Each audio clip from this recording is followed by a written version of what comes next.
마리아에게서 그리스도라 칭하는 예수가 나시니라. 아멘. 자, 지난주 수요일 날 말씀드린 것처럼 이제 구약을 우리가 마치게 됐었습니다. 그래서 거의 아마 시작한 날짜부터 따지면 아마 4년은 더 됐을 것 같고, 거의 횟수로도 거의 195회 정도 그렇게 거쳐서 창세기로부터 말라기까지 나누었습니다. 이제 오늘 우리가 신약과 구약 사이, 우리가 보통 한 400년 이렇게 어림짐작으로 이야기하는데 그 얘기는 사실 이제 성경에 뭐 없다라고 볼 수도 있는데, 그것을 우리가 한 시간 간단하게 이야기하고, 그리고 복음서를 시작으로 해서 이제 신약을 다루는 시간은 요 다음 시간부터 우리가 가지도록 하겠습니다. 무슨 일이든지 이제 시작이 있으면 끝이 있겠죠. 그래서 이제 이렇게 신약을 시작을 우리가 했으니까 이제 끝날 때가 또 오리라. 그리고 지금으로 봐서는 이제 시작하니까 이제 한참 해야 되겠다 이렇게 생각이 되지만, 그러나 끝날 즈음에는 벌써 그렇게 지났네, 벌써 금방 지나갔네, 우리가 그렇게 느끼지 않을까 생각을 합니다. 자, 구약 할 때에 처음 창세기 때로부터 같이 하신 분들 감사를 드리고, 또 신약에 지금 이렇게 우리가 이런 상황이 돼서 직접 교회에 나와서 시작하지는 못하시지만 혹시라도 온라인을 통해서 여러분들이 시작을 하셨다면 끝까지 잘 마치시기를 바라고, 그리고 또 그게 그냥 마치는 것만이 아니라 여러분에게 그저 조금이라도 성경을 이해하고 가까이 하고 깨닫는 데에 그래도 그게 헛된 시간이 아니었다, 그냥 무의미하지 않았어, 이렇게만이라도 되면은 저로서는 더없이 귀한 일이 아닐까 생각을 합니다. 지난 4년 했는데도 뭐가 뭔지 모르겠어, 맨날 그렇지 큰 도움이 별로 안 됐다, 그렇게 생각하는 분들도 많이 계실 수가 있습니다. 근데 아무튼 이 신약이 이미 여러분들이 여기 쭉 지나온 구약이 그래도 좀 도움이 되기를 바라고, 그리고 이제 신약으로 우리가 들어가도록 하겠습니다. 우리가 오늘 이제 신약 마태복음을 해야 되지만 우리가 오늘 한 시간은 조금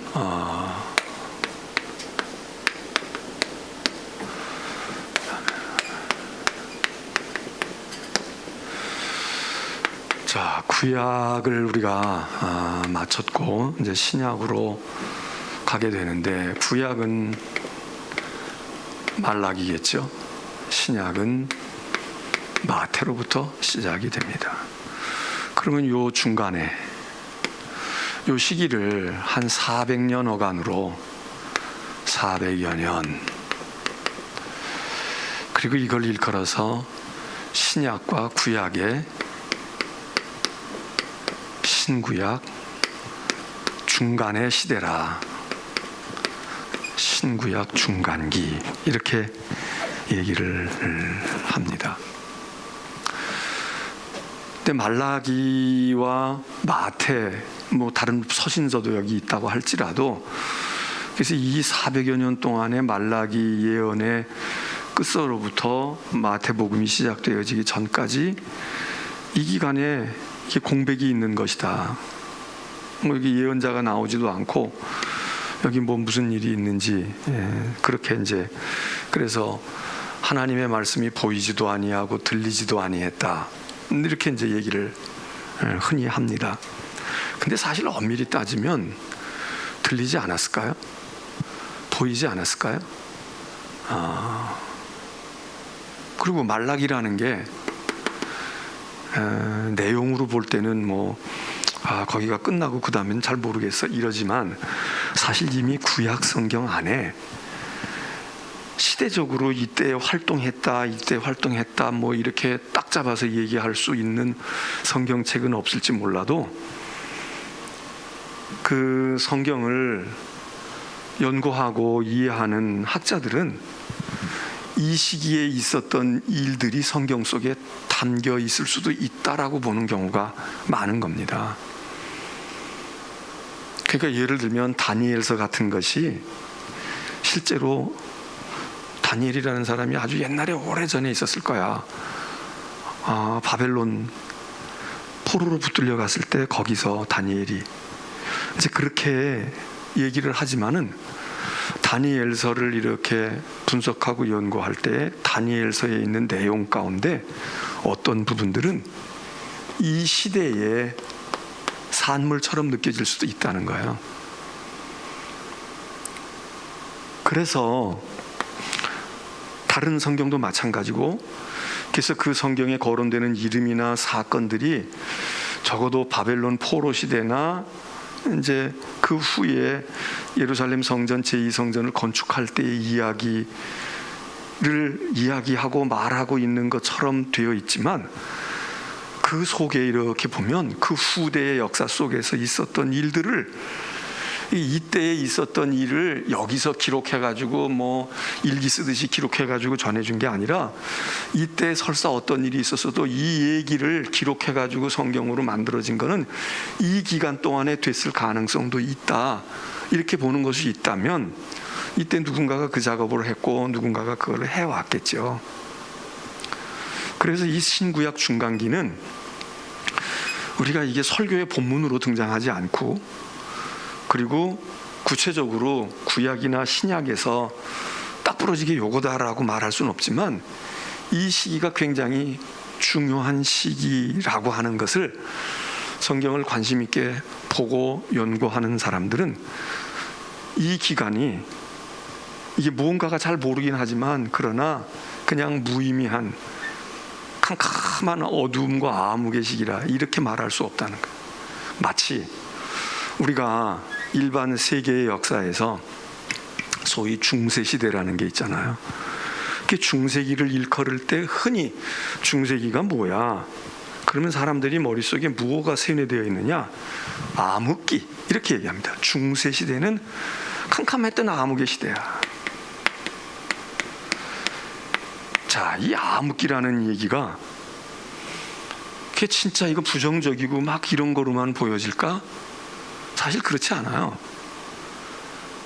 이게 이제 암흑기라는 얘기를 중세시대는 암흑기야 이러는 게 이제 비판적인 안목에서 볼 때는 그때 말이지 전제 군주가 어떻게 되어 있고 역사가 어떻게 되어 있고 이성이 뭐가 어떻게 되어 있고 그리고 영적으로도 그때는 막 혼란해 있고 막 이렇게 볼 수 있지만 사실 인류 역사에 중세시대에 이렇게 움츠러들어 있던 그때의 인류 역사에 얼마나 많은 일들이 그 속에 씨알로 잠재되어 있었습니까?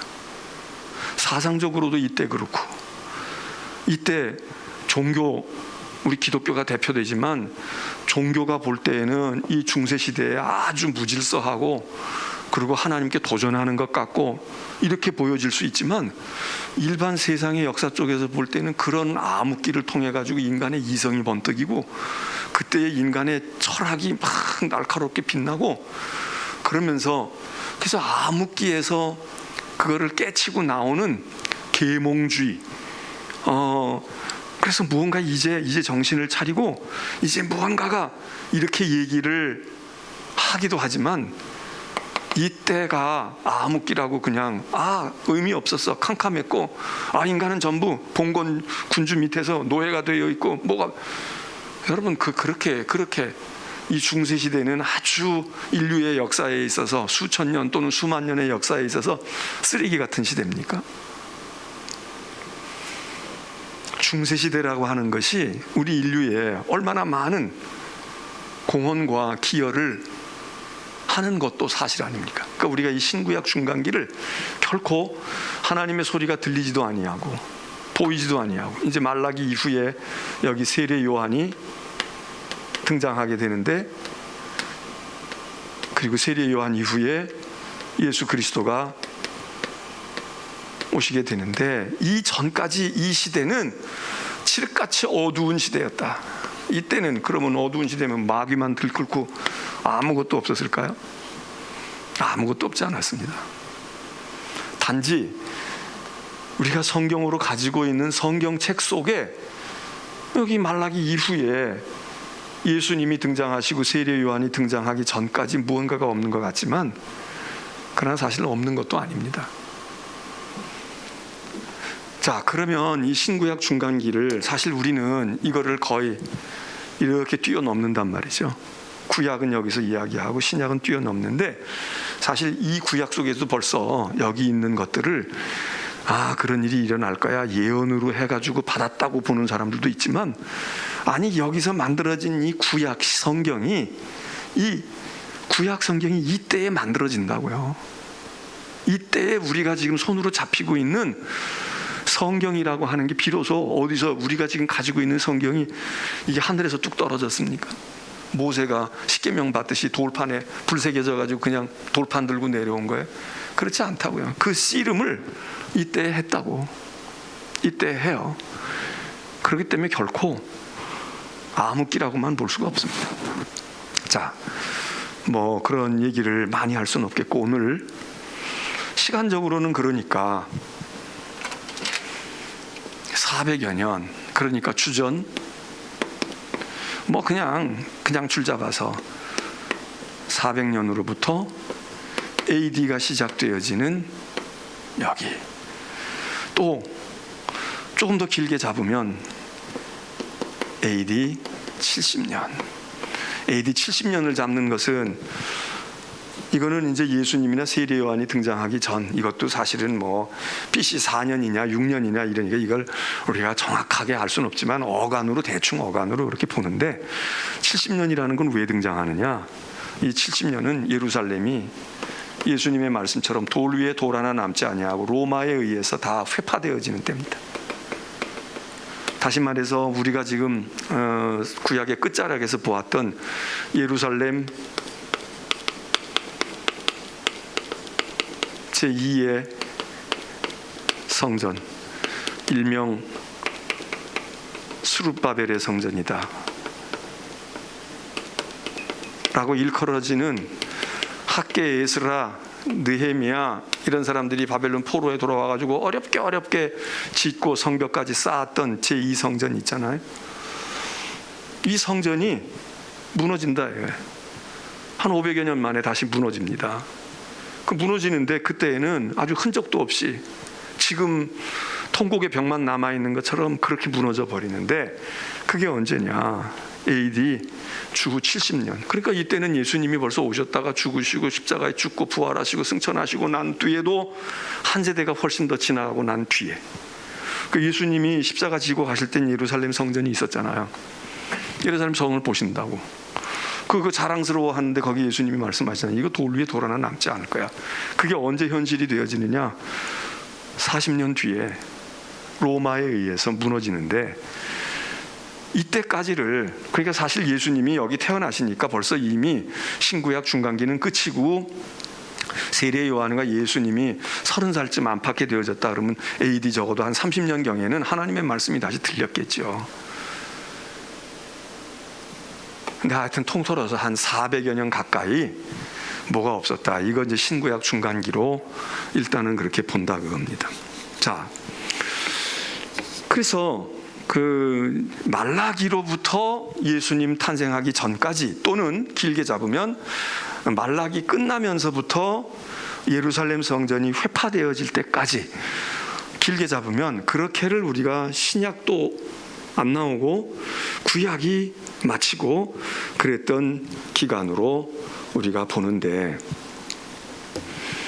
그러면 이런 기간 가운데서 역사적으로는 우리가 이제 성경을 통해서, 구약을 통해서 아는 것은, 구약의 끝자락이 바벨론에 의해서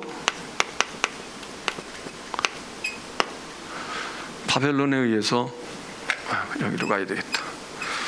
다 아주 치우고 바벨론부터 얘기하시자고. 여기 이제 분열 왕국,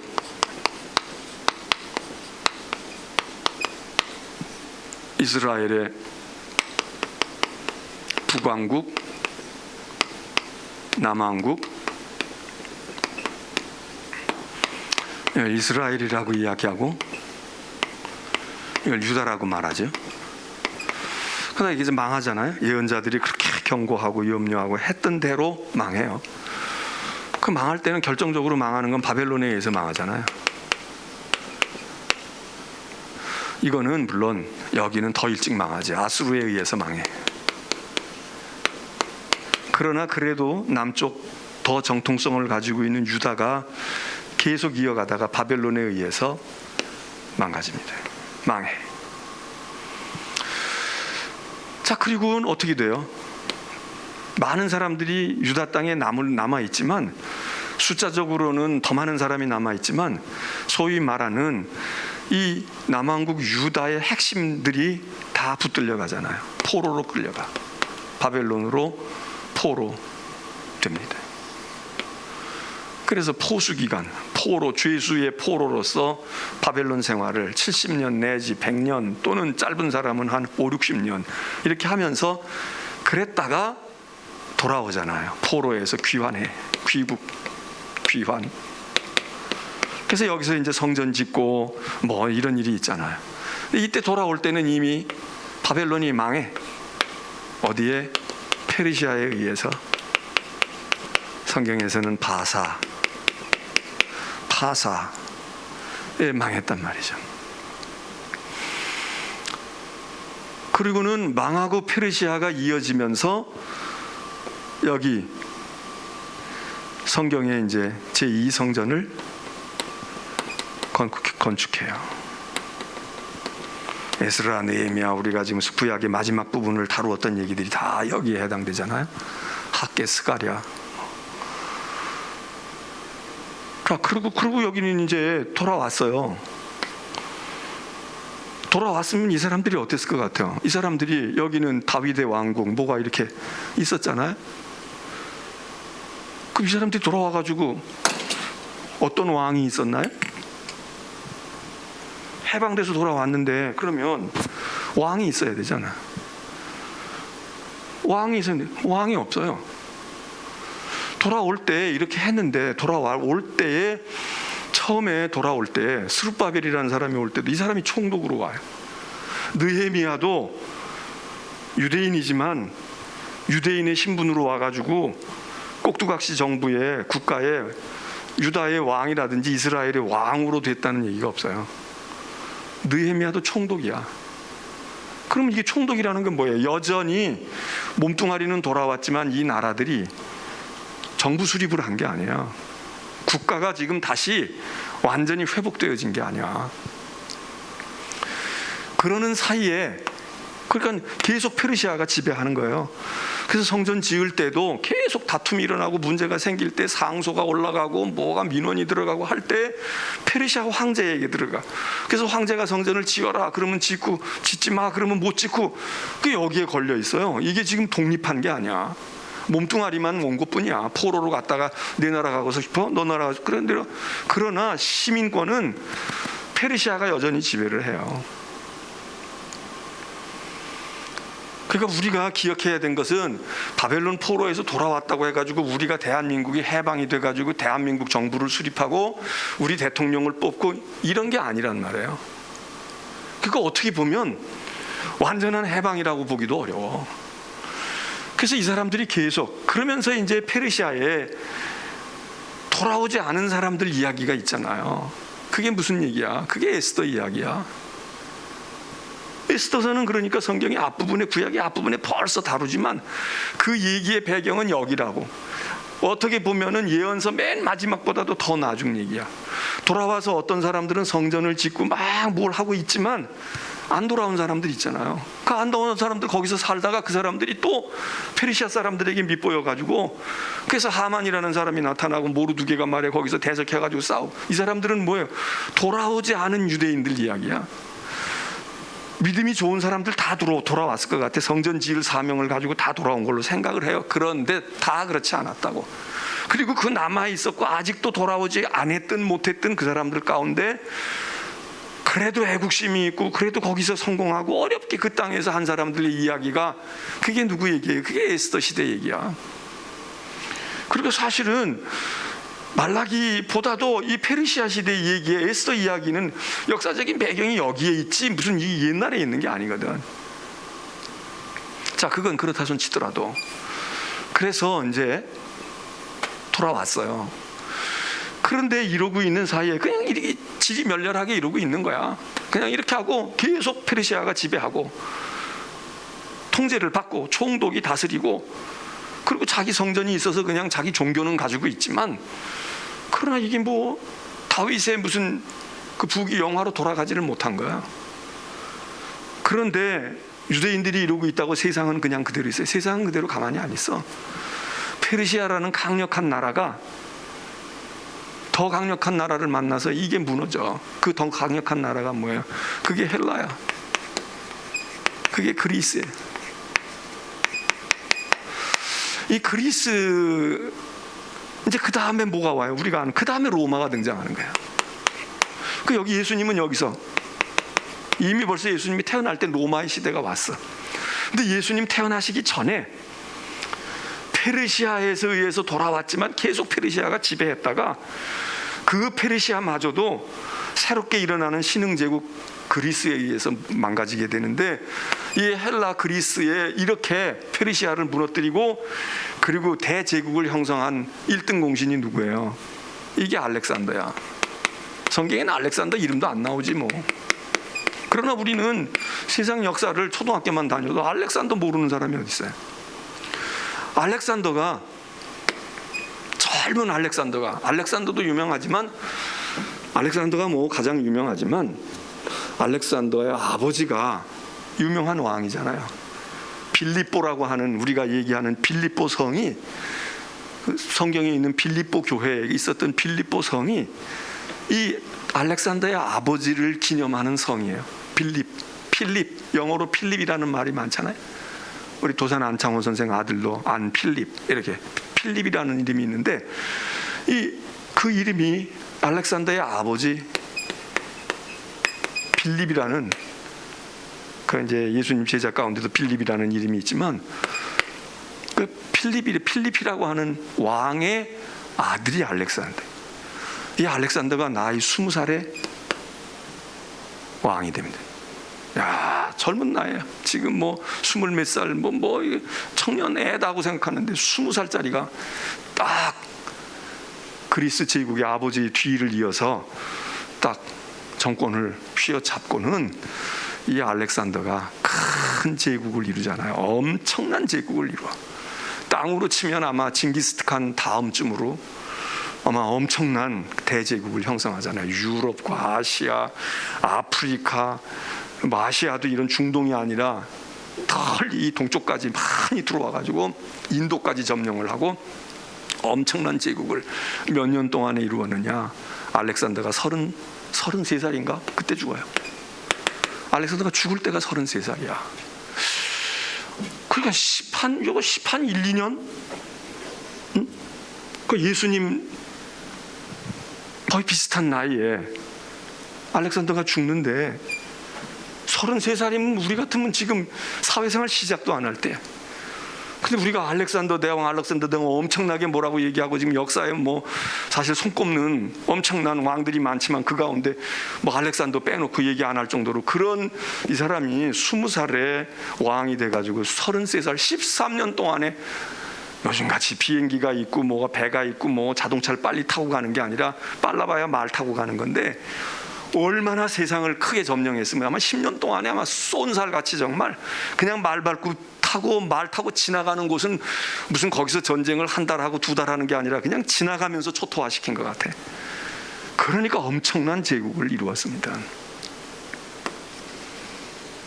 자, 세상은 이렇게 변해.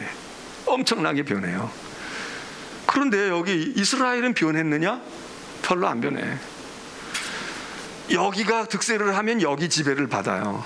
자, 페르시아가 헬라에 의해서 무너졌어. 그러면 여기 이 팔레스틴은 누구의 지배를 받겠어요? 그 틈바구니에 독립, 우리가 예를 들어서 일본이 뭘 어떻게 돼가지고 태평양 전쟁 제2차 세계대전 때 그냥 원자폭탄 맞아가지고 다 망해버리니까 우리는 그 틈에 독립을 하잖아요. 물론 우리 힘으로 한 게 아니라 정말 하나님의 섭리지. 그럼 어쨌든 우리는 그 틈바구니 독립을 하잖아. 아니 그러면 이 팔레스틴은 이 유다는 말이에요. 이렇게 페르시아가 망하는 요 틈새에 독립을 하면 얼마나 좋아. 독립을 잘 못해. 그냥 소유권이 그냥 넘어간다고. 헬라에게도 넘어가고, 헬라가 망하고 로마가 득세하면 로마에게로 넘어가고, 그냥 대대로 종살이를 계속하는 거야. 우리가 이런 역사를 생각해 보면 이런 이스라엘 사람, 히브리 사람들의 머릿속에 간절히 원하는 원함이 뭐겠어요? 진짜 우리 독립 한번 해봤으면 좋겠다. 나라다운 나라 한번 우리가 나라 백성으로 살아봤으면 좋겠어. 섬기더라도 우리 왕을 섬겨봤으면 좋겠어. 그래서 마음속에 그냥 한이 묻히도록 가지고 있는 게 뭐예요? 그게 메시아를 기다리는 거예요.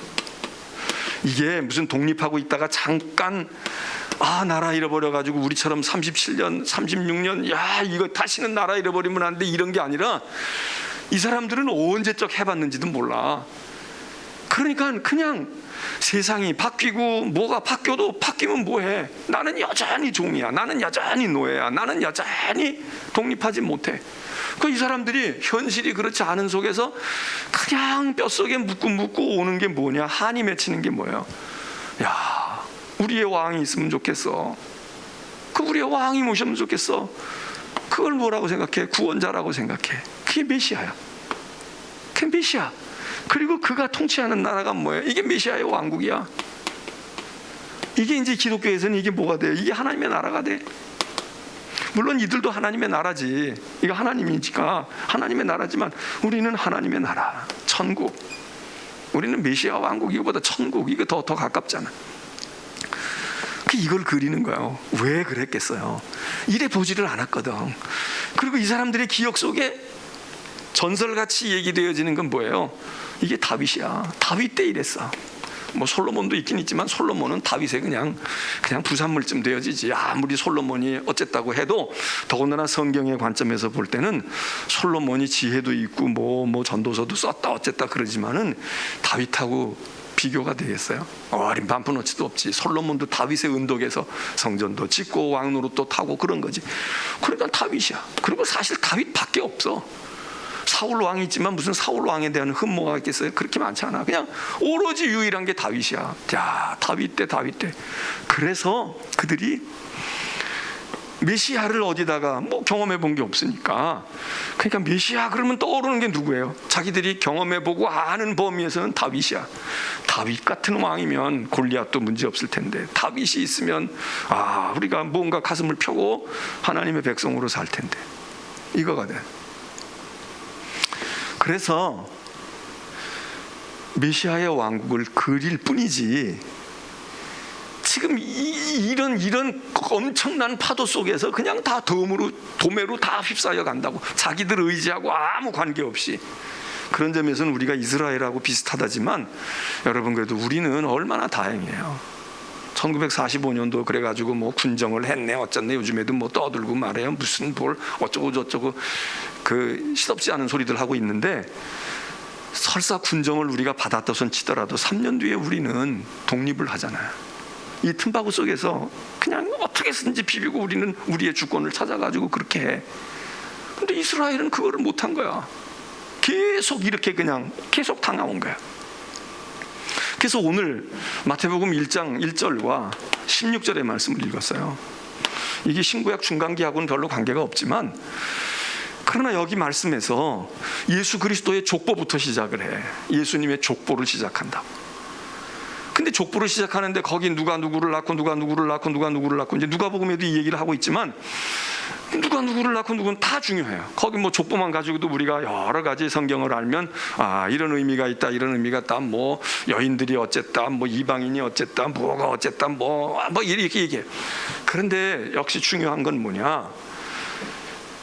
여기서 중요한 예수 그리스도가 누구냐라고 하는 것을 이야기할 때 1장 1절에 이렇게 얘기해요. 아브라함과 다윗의 자손 예수 그리스도의 족보다. 자, 거기 많은 사람들이 나오는데 그 많은 사람들 가운데 두 사람을 딱 끄집어내는 거야. 예수님은 누구의 후손이냐? 아브라함의 후손이다는 게. 예수님은 누구의 후손이냐? 다윗의 후손이다 이게. 자, 이거 둘이면 족한 거야. 아브라함은 이스라엘이라는 이름이 물론 야곱으로부터 오지만은, 그러나 이름은 이스라엘이라는 이름은 야곱에게서 됐다는 유래의 이야기를 우리가 야복강에서 기도하고 씨름했던 거기서 우리가 찾지만, 사실 이스라엘이라는 정체성은 어디서부터 와요? 아브라함부터 시작이야. 하나님이 갈대아 우르에서 하란을 거쳐서 그래서 부르셨다. 하나님이 불러서, 아브라함을 불러서, 왠지 이유도 잘 몰라. 근데 하나님이 많은 사람들 가운데 알아서 아브라함을 불러서 너는 내 백성이 되고 너 후손이 말이야, 자식 하나 없는데 민족을 이룰 거다, 이스라엘을 얘기했다는 거야. 그래서 이스라엘 사람이면 아브라함의 후손이라고 하는 것을 자부심을 가져야 되고 그거를 증명하고 그걸 고백해야 돼. 근데 또 하나 중요한 건 뭐냐? 다윗이. 아브라함은 민족이나 유대인으로, 히브리인으로 이스라엘의 정체성을 가지지만 다윗은 하나님의 나라, 여기 한 맺혀 있는 이거 메시아의 왕국에 아브라함을 보면서 그 생각을 하지 않아요 우리가. 그런데 오로지 전무후무, 다윗 전에도 없고 다윗 후에도 없어. 그리고 이 다윗을 생각하면서 이스라엘이라는 하나님의 백성을, 나라를 생각해. 그리고 하나님의 나라가 이 다윗에게서 모형적으로 경험했다. 이 두 사람이, 물론 모세든 모세대 나름대로 또 율법이나 법을 이야기할 땐 모세를 얘기해야 되지만, 적어도 지금 신약의 세계가 열려질 때에 아브라함과 다윗이라고 하는 게, 이게 이스라엘 정체성을 이야기하는데, 또 이스라엘이라는 나라를 이야기할 때, 하나님의 나라로서 이야기할 때 이 두 사람을 빼놓고 무슨 얘기를 하겠어요? 그래서 예수 그리스도는 누구냐? 아브라함의 자손이고 다윗의 자손이다. 이게 그냥 괜히 하는 이야기가 아니에요. 믿음의 위대한 사람들이 얼마나 많아. 모세도 있고 엘리야도 있고 말해, 뭐 여러 종류의 사람이 있는데, 예수는, 그분은 아브라함, 다윗의 직계야. 여러 말 할 거 없다. 그리고는 16절에서 마리아의 남편 요셉이, 이 사람이 무슨 왕도 아니고 이 사람이 뭐예요? 이 사람이 별거 아니야. 그런데 다윗의 자손이야. 옛날 태고적 할아버지가 다윗이었어. 다윗의 자손에 다윗의 후손이야. 다윗의 후손 가운데서 메시아가 오는 게 맞지 않아? 이 얘기 아니에요? 그래서 예수님은 메시아다는 거야. 거기다가 이제 뭐 처녀에게서 났다, 이것까지 하니까 맞아, 그건 또 이사야 예언자 이사야가 처녀가 잉태해서 아들 낳는다고 했는데 맞잖아. 그러니까 그리고 이제 더 보증이 되지만, 지금 마태복음은 메시아 예수 그리스도를 전해주면서 그렇게 얘기한단 말이에요. 자, 그래서 이제 이런 상황 속에서, 자, 아까 얘기하던 대로 이제 다시 가면, 페르시아가 망했어요. 그 헬라가, 알렉산더가, 강력한 알렉산더가 등장해가지고 온 세상을 다 뒤집어 엎었어. 동쪽으로는 인도까지 다, 그리고 저쪽 남쪽으로는 아프리카까지, 아프리카도 이 북단에 있는 애굽 제국 이르기까지 다. 그러니까 무슨 이 팔레스틴이나 뭐 이 중동 이거는 그냥 지나가면 다 그냥 속국이 되어지는, 무슨 뭐 변변한 나라가 있어요? 뭐가 있어? 페르시아가 무너졌는데, 그 사이에 있었던 이 시시풍덩한 이 뭐 팔레스틴 땅, 이거는 그냥 다 그냥 태풍 불면 다 날아가듯이 날아갔지. 근데 알렉산더가 오래 살았으면 모르는데 이렇게 남 평생 살아고 12번 죽었다 깨어나도 못할 일을 10몇 년 만에 하는 알렉산더가 일찍 죽잖아요. 우리가 아는 대로 일찍 죽어. 그럼 문제는 이제 이렇게 죽고 나면 이게 계승이 잘 되느냐? 계승이 안 됐다. 알렉산더의 히랍 제국이, 그리스 제국이 4개로 딱 쪼개지는 거예요. 알렉산더의 신복 부하들, 장군, 유명한 장군들이 있었는데 이 4사람들이 하나씩 차지한다. 그래서 지역별로 다 나눠 먹어요. 이게 하나씩 다 이게 큰 왕국이 돼. 그래서 애굽을, 제일 남쪽에는 애굽을 지배하는 프톨레미 왕조라는, 톨레미라고도 우리가 말하기도 하고 프톨레미라고도 말하는 그 왕조가 애굽을 거의 중심으로 해서, 그래서 이 히랍이 얼마나 컸으면, 헬라 제국이 얼마나 컸으면 그거 4등분 했는데도 그거 하나도 엄청난 나라들이지. 그래서 이제 프톨레미 왕조가 거기 그렇게 했어요.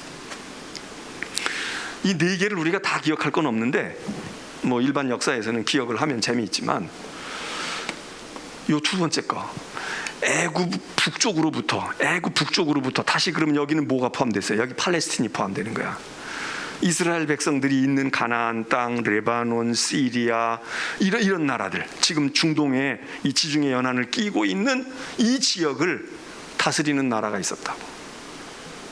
그게 셀류커스 왕조라고 하는 왕조예요. 이거는 톨레미. 여기 2개가 또 따로 있는데, 이게 이제 뭐 히랍 본토하고 말이에요. 뭐 인도 쪽이 이거 엄청난 나라지만, 이건 이제 성경의 역사하고는 그렇게 막 크게 직접적으로 한. 이 2 나라는 굉장히 중요해요. 그래서 요 톨레미 왕조는 애굽인데, 애굽을 지배했던 알렉산더의 후 그 장군이지만 결국은 애굽을 지배하잖아요. 근데 애굽이라는 건 언제나 이스라엘하고 늘 긴밀한 관계 가운데 있으니까.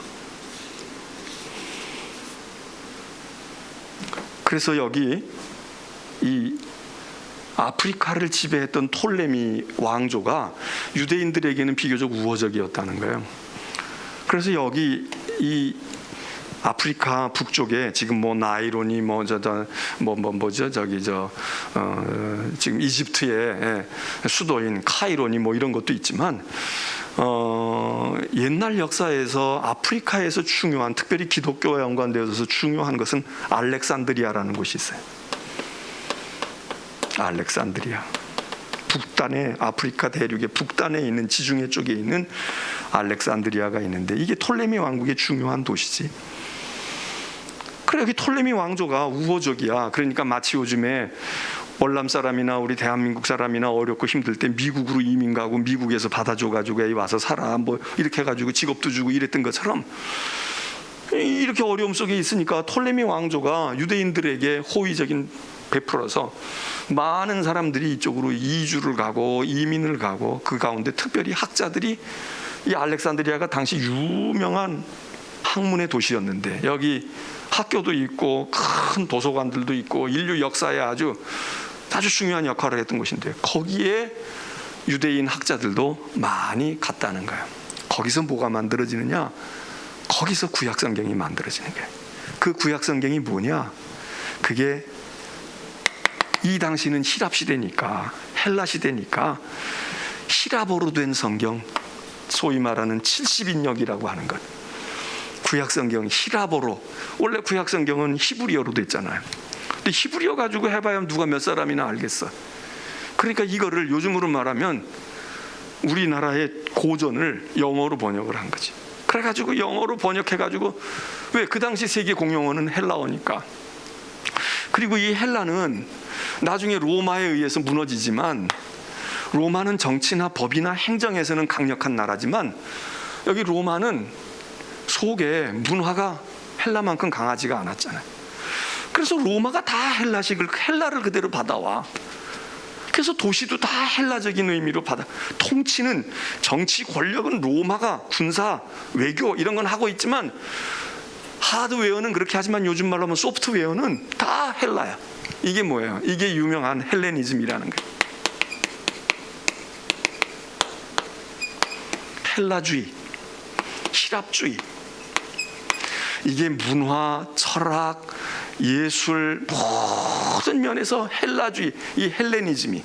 그래서 사람들은 알렉산더가 군대를 가지고 가서 점령해서 히랍 사람들이, 그리스 사람들이 군대로 통치한 것도 있지만, 그러나 요즘에 우리 한류 얘기하잖아요. 한류. 우리가 사실 뭐 군대가 뭐 변변해요. 물론 지금 뭐 꽤 강한 군대가 됐다고 하지만, 그러나 세계를 통치할 그런 군사력이 아니지. 그리고 우리가 무슨 정치 외교력이 강해. 그런데 이상하잖아. 신기하잖아. 우리가 먹는 음식을 먹으려고 하고, 우리가 부르는 노래를 따라 부르려고 하고, 우리가 입는 옷을 입어보려고 하고, 우리가 하는 전통을 따라 부르려고 하고. 이게 한류라는 거 아니에요? 한류. 이거 그냥 우리 말로 한류지만 그리스류, 헬라류, 이게 니즘이지. 니즘, 헬레니즘, 헬라주의. 이게 사실 오늘까지도 얼마나 강력한 영향을 미쳐요. 오늘까지도 이 뿌리를 캐고 가면 헬라의 모든 사상, 철학, 대철학자들이 있잖아. 놀라운 것은 알렉산더라는 사람이 대철학자 아리스토텔레스의 제자였다는 거야.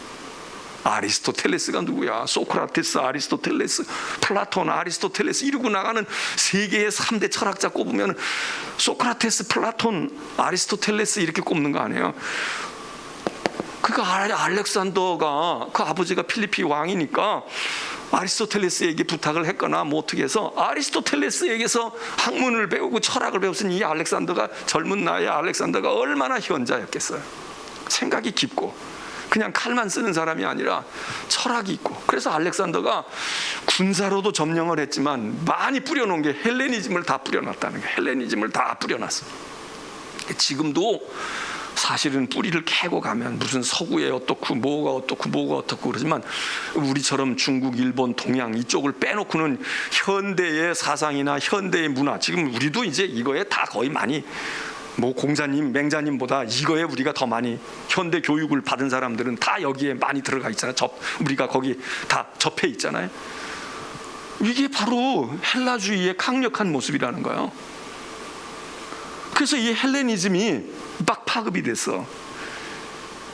그래 이게 우리가 보통 할 때 예수님은 로마 군인에 의해서, 로마 정부에 의해서, 빌라도에 의해서 십자가의 고난을 받아 죽으시고, 그래서 그게 이제 맞아요. 맞지만 기독교가 또 하나 갈등을 하고 기독교가 투쟁하는 것 가운데 겉으로 나타날 때 시저, 폐하시여, 왕이시여, 이거 하나님 왜 이거 말이지, 막 이 시저하고 다투는 이거 있지만, 정치적으로는 이 갈등이 있지만, 암암리에 기독교에 도전하고 기독교를 뿌리내리기 어렵게 하고 초대교회를 어지럽히게 했던 것 가운데 들어왔던 이단의 사상들은 로마주의가 별로 없어요. 그거는 시저 숭배하는 거.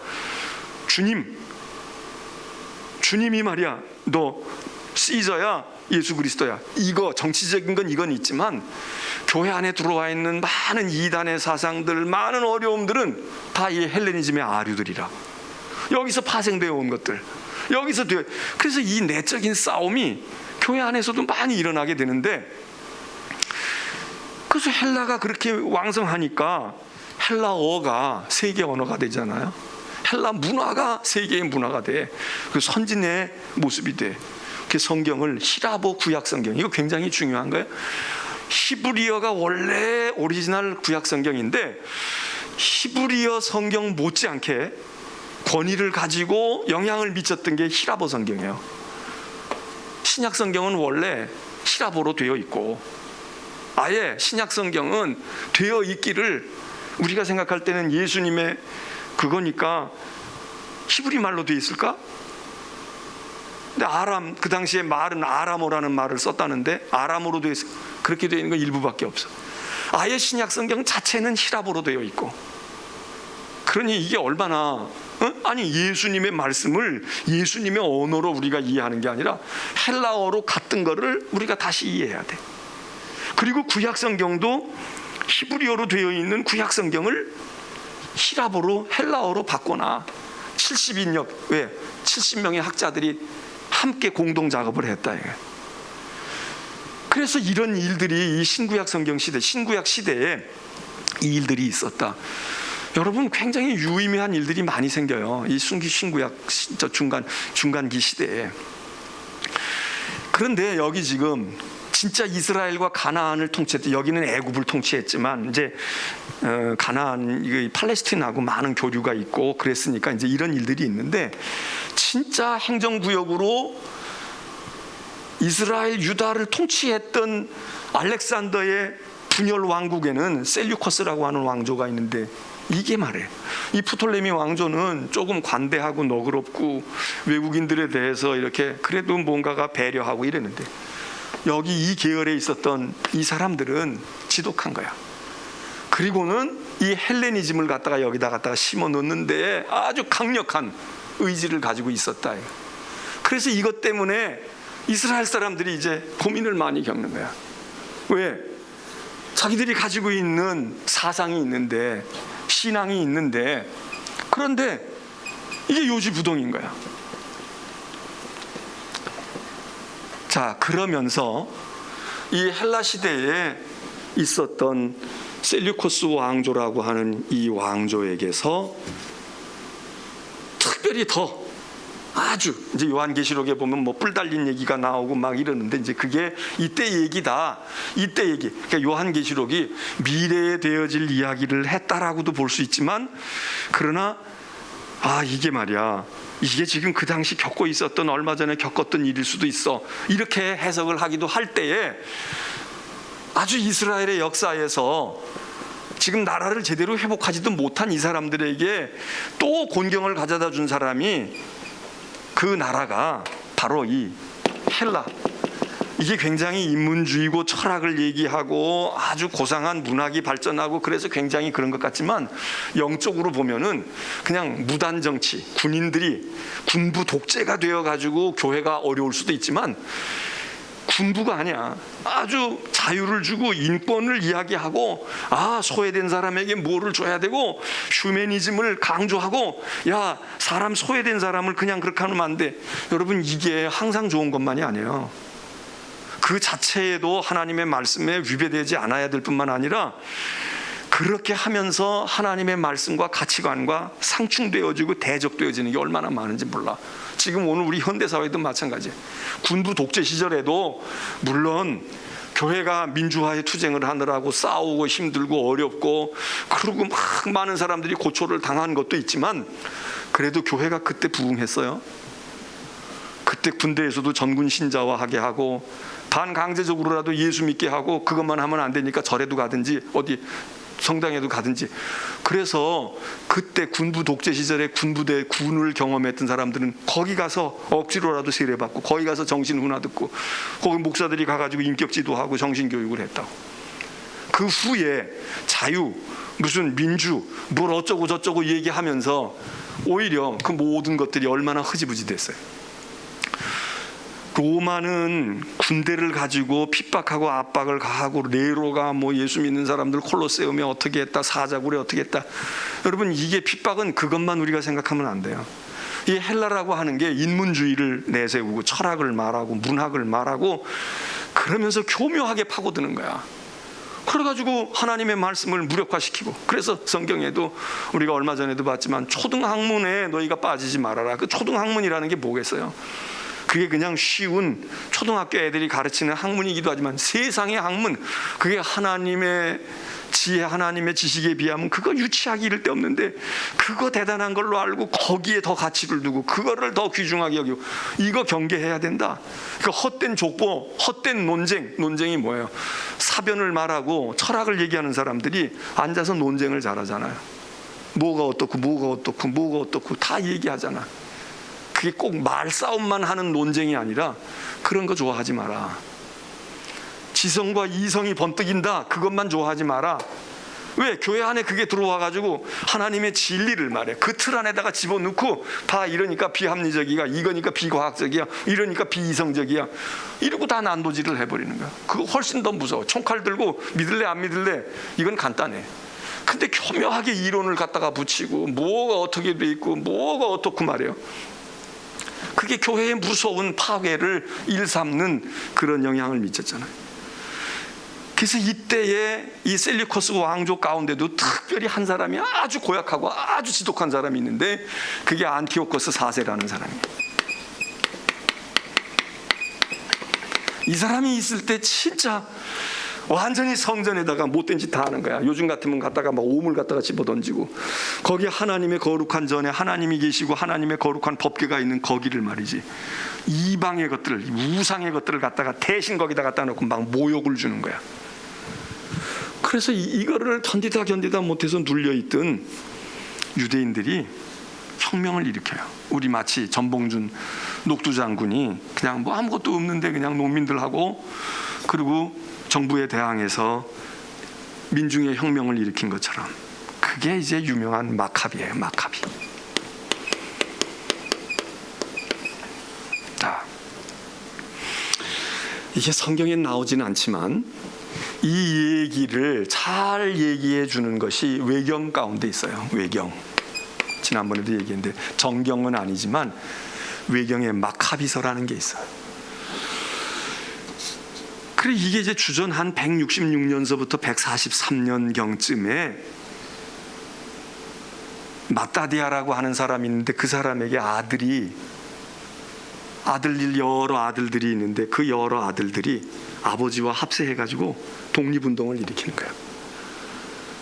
그래서 요때 반짝, 그래서 사람들은 그걸 주전 166년에서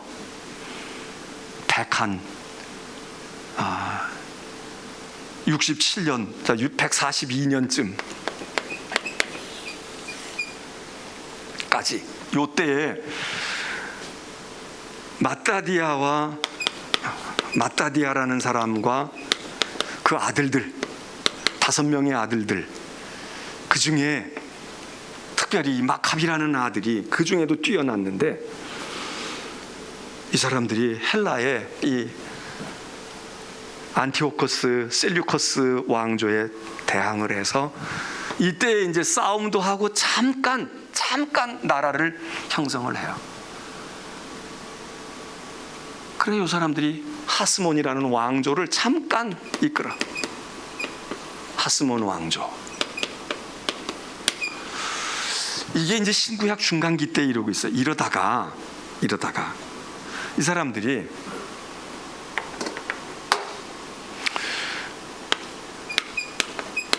주전 67년이 되었을 때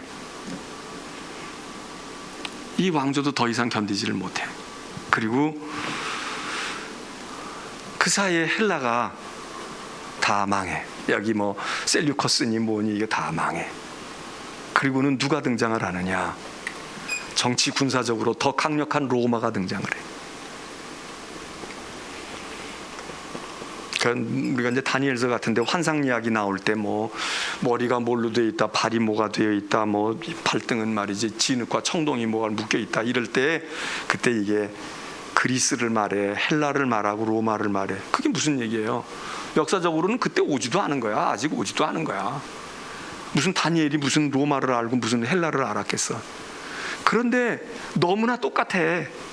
그러니까 어떤 사람들은 이게 이런 일들을 다 겪은 사람들이 역사를 다시 편집해가지고 그때 이야기로 갖다 넣어서 예언으로 읽고 예언으로 이렇게 될 거다라고 막 해석할 때 그 헬라라고 해가지고 로마 오지도 않았는데, 헬라 오지도 않았는데, 아니면 그때 그 시절을 겪은 사람들의 글로 보든지, 이런 이제 학문적인 논쟁이 나오는 거예요. 그래서 로마가 등장을 하면서 로마가 이 마카비 형제가 일으켰던 하스몬 왕조를 무너뜨려요. 그래가지고 예수님 당시에는 이제 하스몬 왕조도 다 무너져 버리고, 그리고 로마가 통치를 해. 적어도 주전 한 63년경부터는 로마가 통치를 해요. 그러니 예수님이 말이죠, 만일에 주전 어떻게 일찍 보면 6년이다 또는 4년이다. 이제 그냥 통상적으로는 예수님이 오셔서 주후가 시작됐으니까 그러면 0년이라고 볼 수도 있어요. 이 예수님의 탄생이야. 예수님이 탄생하시기도 한 60년 전부터 이미 헬라에서부터 바톤이 로마로 넘어가서 또 히브리 유대인 사람들은 여전히 페르시아의 종이었다, 바벨론의 종이었다, 헬라의 종이었다. 잠깐 마카비 형제와 하스몬 왕조에 잠깐 반짝하고 독립하는 것처럼 했지만 강력한 로마가 들어오면서 완전히 다 초토화시켜가지고, 그래서 예수님 오시기 벌써 60여 년 전부터 로마의 속국으로 그냥 살아온 게, 그게 이게 이제 성경의 역사다 이거예요.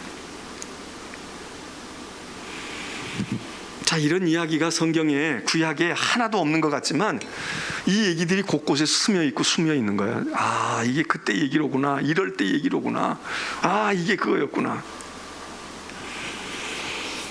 자, 그러면 시간이 갔지만 요 때에 또 우리가 그래도 좀 살피고 가야 할 중요한 것들이 있는데, 왜냐하면 신약 성경을 이해할 때 이제 이때에 이렇게 말해요. 이때에 아까 얘기하는 헬레니즘이, 강력한 헬레니즘이 등장해서, 근데 정치적으로는 로마가 됐지만, 그럼 로마는 로마주의, 로마니즘이 뭐가 나와야 될 것 같은데, 로마는 정치, 군사, 외교, 이런 권력을 항하는 데에는 아주 특징적인 것들이 많이 나오지. 공화정도 있고 뭐 이런저런 말이, 행정의 통치의 역할에 말이야 아주 기발한 이야기들이 많고 길도 잘 닦고 그렇게 하지만, 이 소프트웨어가 되어 있는 이성과 생각과 이런 거에 있어서는 어디 거를 뒤집어 쓰고 있느냐, 그냥 헬라 거를 그냥 품은 거야. 헬라를 품었어. 그래서 그냥 여전히 그게 통해지는 거야. 에? 그래서 그게 이제 헬레니즘이잖아. 로마가 됐는데도 여전히 이거야. 그런데 이 헬레니즘에 대항하는 유대인들은 작은 민족이지만, 야, 우리가 여기에 속하되면 안 돼. 정치적으로, 경제적으로, 군사적으로는 로마의 지배를 받고 히랍의 지배를 받지만 영적으로, 정신적으로는 우리는 유대인이야. 우리는 하나님의 백성이야. 이루고 강력한 것들이 나타나. 그게 뭐예요? 그게 유대이즘이야. 주데이즘이라고 하는 헬레니즘이. 근데 사실은 이거는 헬레니즘 때문에 되어지기보다는 이 유대주의라고 하는 것이 언제 형성이 되느냐, 많은 사람들은 생각하기를 바벨론 포로에서 가 있을 동안, 그리고 돌아와서 이때에 아주 대단히 영향력을 미친 사람은 에스라라고 보는 거예요. 우리는 성경에 에스라가 그냥 성경에 일부 쓰고 있고, 바벨론에서 돌아올 때에 개혁운동하고 그리고 정신이 무너져 있고 해이한 사람들을 일으켜 세웠다 하지만, 그러나 현대 유대주의, 현대 유대인들에게 있어서 에스라는 정신적인 아버지 같은 존재, 구약시대에 멀리는 모세 같은 존재가 바로 에스라인데, 그리고 이 에스라는 성전 중심에서, 성전 중심, 예루살렘 성전에가 제사 드리고 이거에서 이걸 바꿔놓았는데 무엇으로 바꿨어요? 회당으로. 그리고 회당은 역시 말씀이야. 이건 제사, 말씀으로 바꿔가는 역할을. 그래서 성경이 이 에스라가 굉장히 중요하게 여기는 거예요. 그래서 이 에스라의 공로가 굉장히 큰데, 벌써 이때로부터 유대이즘이라고 하는 것이 구체적으로 형성이 됐다라고 보는데, 그런데 이 신구약 중간기 사이에 나라는 이렇게 계속 희망이 없고, 예언자들이 뭐 돌아와서 뭐 하나님의 백성이 모이고 하나님의 영광을 받으시고 세계가 다 유대인 앞에 무릎을 꿇고 시온에 올라와 가지고 다 여호와의 말씀을 받고, 우리가 예언서에 그렇게 나왔는데 역사적으로 그게 다 이루어진 때가 있냐고? 없어요. 지금까지도 아니야. 그러니까 유대인들이 뭘 기다리는가? 계속 메시아의 왕국을 기다리는가? 그게 언제 실현되느냐? 그리고 우리 기독교인들도 마찬가지. 우리나라는 망하지 않고 나는 미국이고 나는 중국이고 그렇게 됐어도, 우리가 영적으로 생각할 때 세상의 악한 세력들이 다 굴복하고 다 되는 게 실현이 된 적이 있냐고? 실현이 안 돼. 복음 전해가지고 기독교 국가 만들었다고 해서 기독교 국가 영국이 기독교 국가가 된 적이 옛날에 있다고 해서 그 국가가 과연 하나님의 뜻에 합당하게 된 적이 없어요. 우리가 지금도 우리도 마찬가지야. 우리도 그래서 뭘 기다려? 하나님의 나라를 기다려. 유대인들, 이스라엘 사람들 뭘 기다려? 메시아의 왕국을 기다리고 있어. 이런 사상과 이런 신앙이 이게 유대이즘이거든. 근데 이 유대이즘이 에스라가 굉장한 기초를 놓게 되는데 그게 계속해서 현실은 그렇지 않으니까 계속 그거에 대해서 희망을 가지고 그럴 거야, 그런 날이 바라야 될 거야, 그걸 원해야 될 거야, 그런 믿음을 가져야 될 거야 이러고 오고 있는 거란 말이야. 지금 40년 동안. 그러다가 예수님 나타나고 세례요한 오니까 아이고 이 양반들이 메시아로구나. 그리고 우리는 이분이 메시아라고 고백하는 사람은 우리고, 우리 크리스천들은 아 맞아 이분이 그거야. 성경이 얘기하는 바로 그분이네. 그걸 행하신 분이네. 그걸 행하셨네. 십자가가 그거네. 그렇게 고백하는 사람은 우리고, 아직도 하냐? 그 예수가 무슨 하나님의 아들이고 무슨 메시아냐? 아니다. 유대인들은 지금도 아니라는 거야. 지금도 기다리고 있는 거야. 그런데 이렇게 해서 이 유대이즘이 에스라 바벨론 포로 이후로부터 형성이 돼가지고 이제 그때는 예루살렘 성전이 없잖아. 더군다나 주후 70년에는 완전히 회파되어졌지만 건물만 남아있을 때도 그게 제대로 역할을 작동을 못해.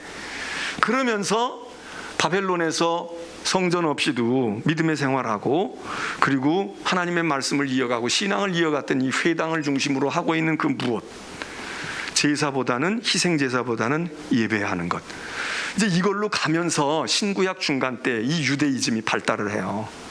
고난받고 어려움을 받는데 그게 지금 그 얘기를 해야 되는데 시간이 많이 갔네. 그냥 이름만 대고 요 다음 시간에 조금 더 얘기하고 본문으로 갑시다. 그게 뭐냐? 왜 이 얘기를 하냐 하면 이게 신약 성경에 계속 등장을 하는 거야. 이때 형성되는 게 뭐냐? 바리새주의, 바리새파, 사두개파, 그리고 성경에 안 나타나지만은 우리가 많이 알려져 있는 게 에세네파. 이게 유대이즘의 분파들이에요. 이게 이 유대인 이스라엘을 이스라엘 되게 하고 유대인의 정체성을 만들어가는 이 사상들이 형성되어지는데 이게 다 분파다라고. 조금씩 달라. 그래서 예수님이 계속 예수님과 이것 때문에 유대인들이 정체성을 가지게 됐는데, 그래 유대교, 유대주의가 이거에 기반을 두어서 그 분파가 이렇게 됐는데 이게 결국 또 뭐하고 충돌을 해? 우리 기독교 예수와 충돌을 해. 복음과 충돌을 해. 그 기독교와 충돌을 해. 교회와.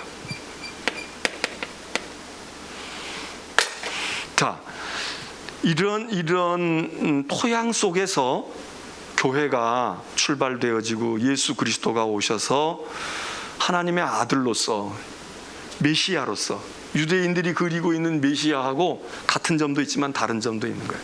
그러니까 처음에는 이 기독교가 메시아를 추구하고 뭐 이러고 그러니까 비슷한가 보다 이러고 이제 그리고 그냥 뭐 별것도 아니고 그러니까 유다이즘 유대교에서 수용해주고 그냥 우리 사촌인가 봐, 우리 비슷한데 뭐 우리 동족이고 그랬다가 나중에 보니까 세력도 거치고 그리고 보니까 이게 아닌 것도 있고 그러니까 막 박해를 하잖아. 유대가 로마가 박해하는 것 못지않게 유대주의자들이 박해를 하잖아. 바리새파가 박해를 하고 사두개파가 박해를 하고 예수님을 십자가에 달아 죽일 때 여기서 이 사람들이 다 연합하고 그래서 적대하고 이게 그냥 개인의 성향의 문제가 아니라 이제 이런 배경들이 거기에 녹아 있는 거지. 그래서 사두개파, 바리새파, 에세네파 이게 대표적인 것들인데 이것에 대한 이해는 우리가 요 다음 시간에 조금 이야기를 다시 나누어야 될 것 같아요. 자, 여러분 신앙이라는 것은 우리가 왜 이런 이야기를 하느냐, 이게 어떻게 보면 역사의 이야기예요. 근데 신앙이 계시를 통해서 그냥 밑도 끝도 없이 하늘에서 그냥 뚝 떨어져 가지고 나 믿고 깨달으면 돼, 이렇게 단순하게 생각하면 그렇게 생각할 수 있어요. 근데 이 세상에 어떤 것도 그냥 뚝 떨어져 가지고 그냥 오는 게 없어요. 그냥 하나님이 구원하신다고 해도 하나님이 그냥 구원하시면 그냥 어느 날 갑자기 뭘 하지 무슨 뭘. 근데 하나님이 그 예언자도 보내고 또 왕들도 세우고 교회를 통해서도 하시고, 이게 다 뭐예요? 이게 다 우리의 역사이고 우리의 생애야. 근데 어떤 사람들은 기독교는 계시의 종교니까 다르니까 우리는 세상하고 전혀 달라. 물론 우리는 달라야 돼요. 다음에 이제 바리새파 얘기할 때도 그 얘기를 하겠지만 우리는 달라야 돼.